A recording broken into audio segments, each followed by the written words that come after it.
Assalamualaikum warahmatullahi wabarakatuh. Izin memperkenalkan diri, nama Anissa Dwi Novitasari, NPM 1911080030, BKPI kelas G semester 3. Baiklah, di sini saya akan menjelaskan tentang makalah saya yang berjudul Tugas dan Fungsi Pendidikan Islam.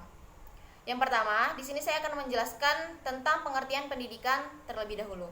Pendidikan itu merupakan proses budaya untuk meningkatkan harkat dan martabat manusia yang berlangsung sepanjang hayat. Pendidikan itu selalu berkembang dan selalu dihadapkan pada perubahan zaman. Pendidikan itu merupakan bimbingan atau pertolongan yang diberikan oleh orang dewasa kepada perkembangan anak untuk mencapai kedewasaan dan tujuan agar si anak itu cukup melaksanakan tugas hidupnya sendiri dan tidak perlu dibantu oleh orang lain. Berdasarkan pendapat di atas, dapat disimpulkan bahwa pendidikan adalah suatu usaha sadar dan terencana untuk memberikan bimbingan atau pertolongan dalam mengembangkan potensi jasmani dan rohani yang diberikan dari orang dewasa kepada anak untuk mencapai kedewasaan serta mencapai tujuan agar anak mampu melaksanakan tugas hidupnya secara mandiri.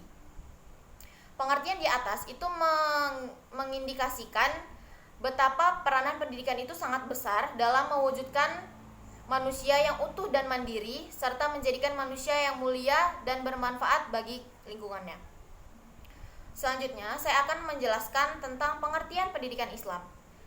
Pendidikan Islam itu adalah suatu usaha untuk menumbuhkan, mengembangkan, menguasai seluruh potensi fitrah manusia secara optimal dengan sadar dan terencana menurut hukum-hukum Allah yang ada di dalam semesta maupun di dalam Al-Quran. Pendidikan Islam itu adalah pendidikan yang melatih sensibilitas individu sedemikian rupa sehingga dalam perilaku mereka itu terhadap kehidupannya, langkah-langkah dan keputusan, begitu pula pendekatan mereka terhadap semua ilmu pengetahuan diatur oleh nilai-nilai etika Islam yang sangat dalam dirasakan. Selanjutnya, saya akan menjelaskan tentang tugas pendidikan Islam. Menurut Al-Ghazali, tugas pendidikan yang utama adalah menyempurnakan, membersihkan, menyucikan, serta membawakan hati manusia untuk mendekatkan diri kepada Allah Subhanahu wa Ta'ala. Karena tujuan pendidikan Islam yang utama adalah upaya untuk mendekatkan diri kepada Allah Subhanahu wa Ta'ala.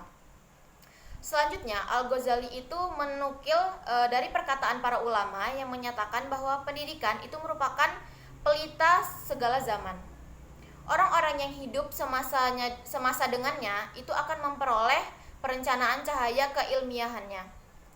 Andai kata dunia tidak ada pendidikan, niscaya manusia seperti binatang. Sebab pendidikan adalah upaya mengeluarkan manusia dari sifat kebinatangan, baik binatang buas maupun binatang jinak, kepada sifat insania dan ilahiyah. Fungsi dan tugas pendidikan dalam pendidikan itu dapat disimpulkan menjadi 3 bagian. Yang pertama itu sebagai instruksional atau pengajar. Yang kedua itu sebagai edukator atau pendidik yang mengarahkan peserta didik itu kepada tingkat kedewasaan dan kepribadian kamil seiring dengan tujuan Allah Subhanahu wa Ta'ala menciptakannya. Yang ketiga itu sebagai manajerial atau pemimpin yang memimpin, mengendalikan kepada diri sendiri, peserta didik dan masyarakat yang terkait terhadap berbagai masalah yang menyangkut upaya pengarahan, pengawasan, pengorganisasian, pengontrolan dan partisipasi atas program pendidikan yang dilakukan. Selanjutnya yaitu tentang fungsi pendidikan Islam. Fungsi pendidikan Islam itu adalah menyediakan segala fasilitas yang dapat memungkinkan tugas-tugas pendidikan Islam tersebut itu tercapai dan berjalan dengan lancar. Penyediaan fasilitas ini itu mengandung arti dan tujuan yang bersifat struktural dan institusional. Fungsi pendidikan secara mikro adalah proses penanaman nilai-nilai ilahiyah pada diri anak didik sehingga mereka ini mampu mengaktualisasikan dirinya semaksimal mungkin sesuai dengan prinsip-prinsip religius.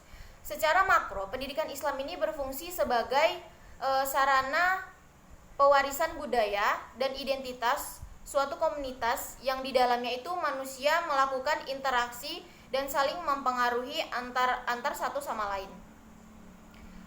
Bila dilihat secara operasional, fungsi pendidikan Islam itu sebagai berikut. Yang pertama, itu sebagai alat untuk memelihara, memperluas dan mengembangkan tingkat-tingkat kebudayaan, nilai-nilai tradisional dan sosial, serta ide-ide masyarakat dan bangsa.